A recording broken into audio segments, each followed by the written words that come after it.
remember the invasion of Iraq, you know? You know who actually made a good point about this? Let's say that was your standard, because that was the standard people were using at the beginning.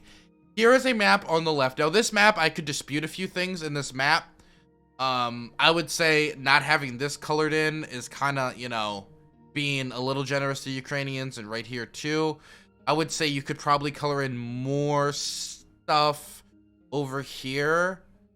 And I think you could color in these red line, but I don't know. I mean, I think using the definition forward Russian operating areas actually is not too bad.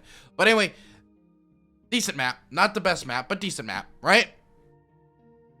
Let's compare that to the American invasion of Iraq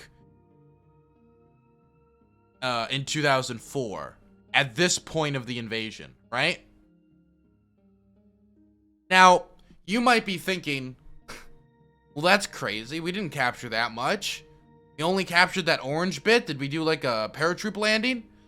No, you misunderstand. The green is the American invasion of Iraq. The green is the American and international invasion of Iraq. So again, if people were comparing,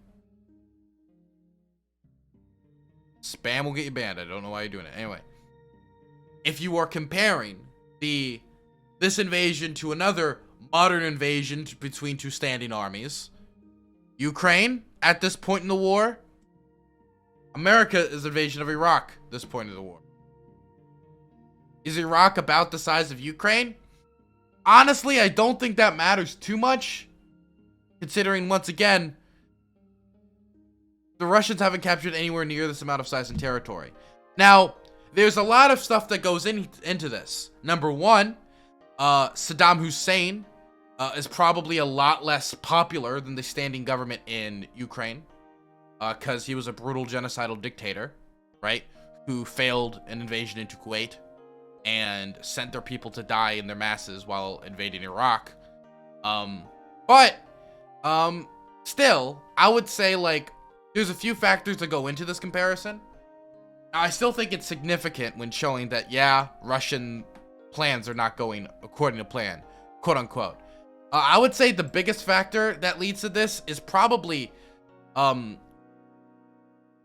American logistics, American air superiority, and the terrain, definitely. Oh, and the will to fight. Like I'm gonna be honest. Do you like the amount of Iraqi troops that were captured during the invasion of Iraq is actually insane, right? The difference here is that in Ukraine, there is a will to fight.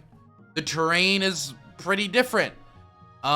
Even for like insurgency tactics, the terrain I would think in Ukraine would probably actually be better. Definitely in the West when you talk about the dense forests and stuff.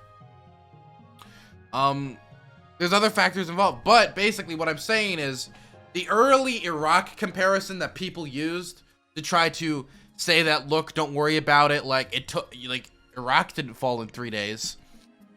Yeah, no, that comparison doesn't work anymore. Yeah, it just, it doesn't. Really feeling like random infantryman number 1 million today. Yeah, man. Every day, man. Every day. And there's another thing that I want to talk about. So, going into this, how do I put this? Because this is the big news thing I wanted to talk about today. Going into this, right?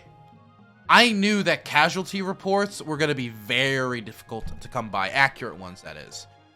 This is for a few reasons. Number one, it's not like I got sources on the ground or something. It's not like I got, like, actual, like, any of that. No. So I can't, like, pull from my own resources. I gotta just use what's publicly available online. So that's the first problem I'm facing. Two, the Ukrainians are lying. You can just choose to believe the numbers the Ukrainians are putting out, but there's people working with open source intelligence that are saying the numbers aren't stacking up. They're not updating some of the numbers. it seems inflated, right? Which would make sense, again, because they want to boost the morale of their forces. So any opportunity they can say, we killed that guy, they're going to take it for morale purposes. And to be clear, the Russians are going to do the same thing. And they're going to do the exact opposite when it comes to their casualties, right? They're going to try to downplay them as much as possible and say they've destroyed as much Ukrainian resistance as possible, right? That's how this stuff works. That's how it worked in the Syrian civil war. If you look at al-Nusra's casualty reports, they're going to be vastly different than Bashar al-Assad's or the SDF's or Hayat Tahrir al-Sham or the FSA, TFSA, whatever, right? Turkish government. You get the idea. Israeli government. American government. Just look at the casualty differences at the Battle of Kasham, for example. Like the different sides reporting different casualties. So, with that, my God, this music's jamming. It's actually jamming too hard. It's Tekken 2 music, so I might have to turn it down a little bit. So, with that in mind, I knew it was going to be very difficult to come by good casualty numbers. And so the plan was to look at Ukrainian casualty numbers and Russian casualty numbers and basically just believe whatever is in the middle, or just go broadly, approximately with what was in the middle. Thankfully, though, the United States has actually been providing casualty numbers from their reports, and from what they've been saying, it probably actually seems like the most accurate. And it just so happens to be basically smack dab in the middle between Russian and Ukrainian reports. And I have more of a reason to believe it, right? So I knew that this was going to be a problem. I knew the Russians were taking higher casualties than expected. That was obvious to anyone paying attention. But what has come out today is baffling to me, because the American reports on it was like recently was like 7,000, and at the high end it was 10,000, right? I was like 10,000. Okay, sure, yeah, buddy, 10,000. Well, that's the high end, so it's probably like 8,000. That's where I was thinking. No, so Russian state media, okay, has come out, right, and said that according to the Russian Ministry of Defense, 9,861 Russian soldiers, and this was posted like a little bit ago, so it's definitely over 10,000 now. Soldiers, not to mention, this is the Russian Ministry of we'll get into it. 9,861,000 Russian soldiers have died in Ukraine. And on top of that, 16,153 were injured. That is a casualty number of 25,000 troops. 25,000 troops. The last number they put out back on March 2nd was 490. That is a massive jump. Oh my God. What?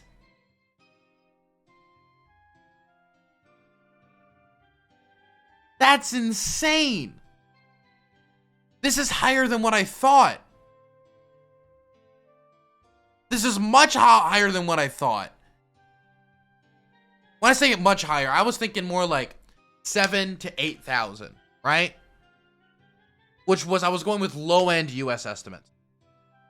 This is literally the highest it was possible of being in like the estimate scale. Like out of all the best and worst case scenarios, this is worst case scenario for believing like what casualties the Russians have taken. 25,000. Remember, the Russians invaded with a force of 200,000. 25,000 out of 200,000 in under a month. And they're digging trenches now. It's gonna drag out. And they haven't taken a single major city. The only place they've engaged in street-to-street, room-by-room fighting is Mariupol. And Mariupol has been surrounded for a while, and they still haven't taken it. And that's a city of 450,000 people. 450,000. Kharkiv is so much better. How much people live in Kharkiv? Hell, just the other cities in the area that they would need to take are like, and that they're targeting taking next after Mariupol, are like 600,000. It's like 150,000. It's an even bigger city. More defensible. Has like, oh my god. But Kharkiv, which they haven't taken yet, has a population of 1.5 million. Kiev has a population of like 3 million. And these are places that the Russians haven't been able to get to. And every day, the defenses get stronger and stronger and stronger in these cities. The thing is, and I don't mean to compare anybody to ISIS, but when you looked at the Battle of Raqqa, the reason why it was so bloody and so deadly and so disastrous for like the people, for like everyone, was because ISIS spent years developing tunnel systems, developing defenses, planting booby traps, doing everything possible to make it, like using human shields, make it everything possible to make that city a fortress so that if any army came to take it, it would be the fight of their life, right? Now, obviously, the Ukrainian government is not going to take those same tactics in Kiev, right? Or Kharkiv, or any of the other major cities. Nor should they, by the way. But I am bringing that up to say that the Russians are going to be facing stiff resistance of a population that's willing and able to fight in cities that every day get harder and harder to take because the defenses continue to build. It's crazy, man. 25,000. And here's the kicker. Here's the kicker about that 25,000 number out of 200,000 of the original invading force. This is why they're taking troops from South Ossetia. This is why, which they invaded from Georgia. This is why we're seeing talk of fighters, Syrian fighters that fought in Libya, fighting on behalf of Khalifa Haftar, the warlord in Libya, coming to Ukraine to fight. Syrian fighters coming to fight. This is why the Wagner group is on the ground. This is why we're seeing efforts by the Russians to scrape up every man they can. Because you're taking casualties at a number that is... When it comes to the amount the Russian state is mobilized at the moment, that isn't really sustainable. Now, to be fair, they're getting into a more stagnant period. That doesn't mean a non-violent period. There's going to be fighting all along the lines. But the Institute for the Study of War, a lot of other analysts online have talked about how they're going to enter a stagnant period now. That the Ukrainians basically have defeated the first phase of the Russian invasion when it comes to the idea that they're going to capture all the big cities and capture it all and take it over in 3 days. Like, that first initial Russian charge has failed. They're starting to dig trenches, foxholes, fences. They're starting to, like, get in for the long haul. But do they even have the resources for the long haul? And then here's the biggest kicker of them all. This is according to a pro-Russian outlet.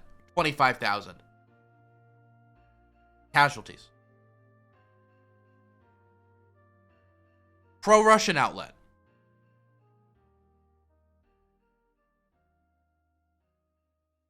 In my experience,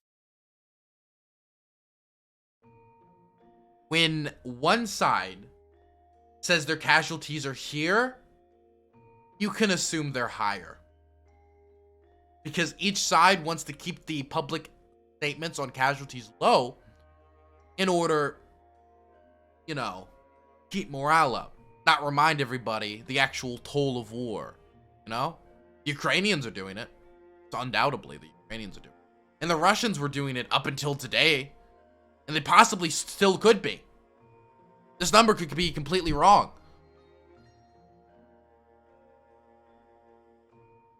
But really, we don't know. I would say that this number is more believable than what they were saying before. It could indeed be the real numbers.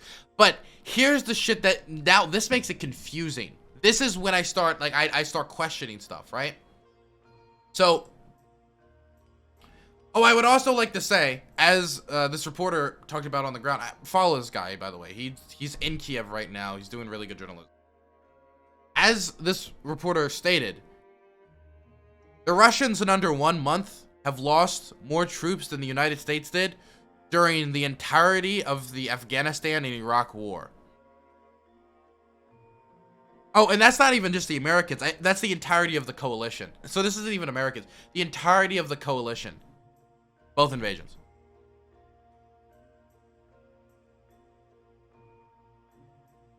This is crazy, man. Anyway, the thing that gets it crazy is that this post right here has been revised. I can't, like, find anything else about it. They changed it.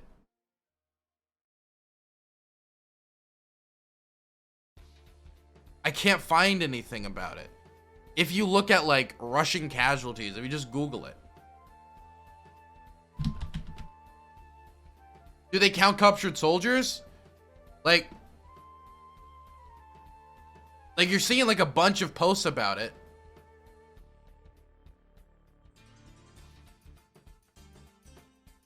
But the problem is they've deleted it. So I don't know if it was a mistype or a miscalculation or whatever, but there is a real possibility that the Russian government just straight up posted the actual casualty numbers, showing that they've lost 25,000 soldiers. And just then panic and deleted them because they weren't supposed to post the actual numbers.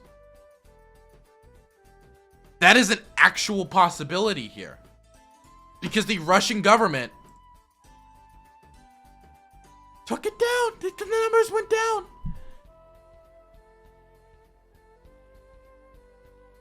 A Russian tabloid newspaper on Monday published and subsequently deleted a report claiming nearly 10,000 Russian soldiers have died since the country first invaded Ukraine last month, a far greater number than the 498 acknowledged by the Russian Ministry of Defense 3 weeks ago, and one that more closely aligns with third-party estimates, as just remains tight-lipped about his military losses.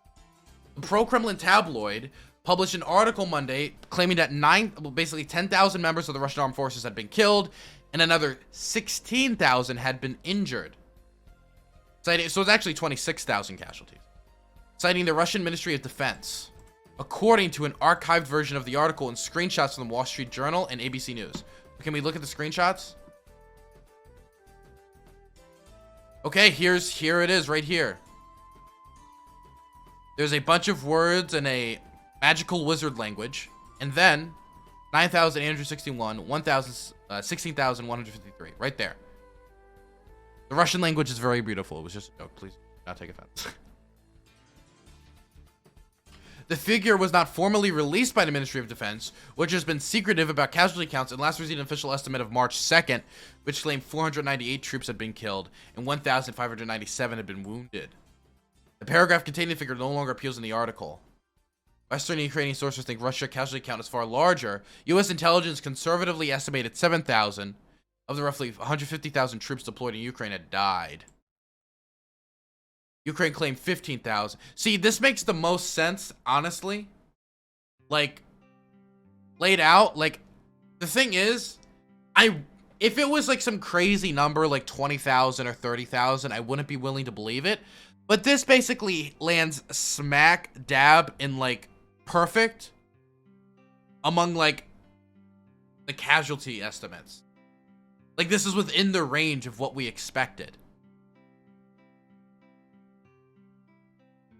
This is what we expected, right?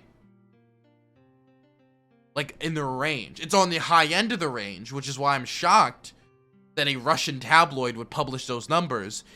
If those numbers are true, who knows if they are or not at this point. It's not like the tabloid has said, you know, Western hacking, who knows. That's absolutely crazy.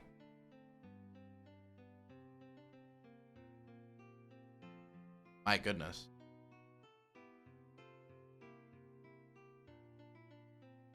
But dude, if we're talking 26,000 Russian casualties, possibly higher, because now the numbers are old, and like it's the Russian state media pushing it out. Who knows? Or even if it's in that ballpark, these casualty numbers are absolutely insane. The Russian government cannot just like afford to dump 26,000 people away every month, okay? Russia's a big country. It's got a lot of people. But people are going to notice that. Like in their daily lives. If like in 4 months, they've taken over 100,000 casualties. Now, again, people are talking about the war entering a stagnation phase. So I don't think we're going to see any big, gigantically crazy numbers like that in the near future. But we do need to remember that, again, the Russians have yet to take a single major city. The closest they have done to doing that is they have encircled and are still fighting for Mariupol, which is a population of 450,000. For reference, other cities they're targeting in the south have populations like 600,000, and the big cities, the big objectives, like Kharkiv, 1.5 million. Kiev, 3 million. I think Kiev is 3 million. Or is it 2 million? I think it's 2 million. I might be spreading misinformation on the internet. Its population is... Oh, no, I was wrong. It is 3 million. 3 million people. These are gigantic cities that are building up defenses day by day. I'm not a military expert, but I know you need guys to hold a gun, to shoot said gun, to take a city. It's no wonder the Russians are trying to pull from other sources to see what other poor sap they can send to die in a meat grinder that is the Ukrainian resistance. My God. Dylan, you also have to consider the mercenary groups that have taken casualties. Apparently, Wagner Group might have lost a decent chunk of their forces. I wouldn't be that surprised. And I don't know how the Syrian forces and Wagner Group forces, this is a private military company founded by a neo-Nazi, how those are going to be accounted for. Definitely when you're talking to Russian Ministry of Defense numbers, I would find it doubtful that they would include it, right? Because they want to keep the numbers as low as possible. Not only to please like the Russian public, but also bureaucrats who want like good results, quote unquote. Even when there's none to be had. Want to gaslight them a little bit. They still have carpet bombing up their sleeves. They did this to Grozny in Syria. The thing is like, it is true that that's something they still have. And it's something that they're making use of right now in Mariupol. But there was an offer by the Russians to like surrender or we're gonna get mean, basically. I don't even know how to explain the offer in Mariupol. By the way, let's bring up Mariupol up on the screen right now. I think there's Mariupol and the current lines of defense. I mean, these are a little outdated, but these are from today. The thing is, the Russians basically sent like an ultimatum, like either surrender now and allow your civilians safe passage, or like you shall suffer. It was, or like we will cleanse Mariupol. It was like the very, very strange like set of demands. But to be clear, the Russian military does not have a good record when it comes to like treating humanitarian corridors or civilian evacuations. Like in the war that we're currently a part of, they are firing upon humanitarian corridors. There's zero reason for the Ukrainians to believe like the legitimacy of this. Not to mention the fact that like there's a decent chance the Russians are asking for this because they're realizing Mariupol is a lot harder to take than they thought, since again it's still standing after a month. But my God, man. My God. Like, they haven't even been able to take Mariupol. And, like, the resistance they're seeing, even after that threat, even after they've attacked maternity wards in the city, even after they've bombed civilian infrastructure to hell, they're still seeing tremendous resistance. We're just seeing Ukrainian fighters going into the rubble of these buildings and then fighting out of the rubble after the buildings collapsed. It's actually similar to what happened in Stalingrad. German bombers crushed Stalingrad so much that a lot of Russian fighters just basically used the rubble as cover, and it was actually even more effective sometimes for defense. So I don't think it's going to be that simple. Like, I think it's going to result in gigantic civilian casualties, and it will help them get a strategic advantage. But I don't think it's going to make all the Ukrainians just capitulate. I think Ukrainians, if they've showed nothing else, they've showed a tremendous will to fight. I don't trust this map. Well, if you got a better one, like, please do offer it up. It's probably not the most up-to-date map, but, like, I don't want to use any map that doesn't have confirmed, like, capture this, can capture that, right? I'd rather be late than inaccurate.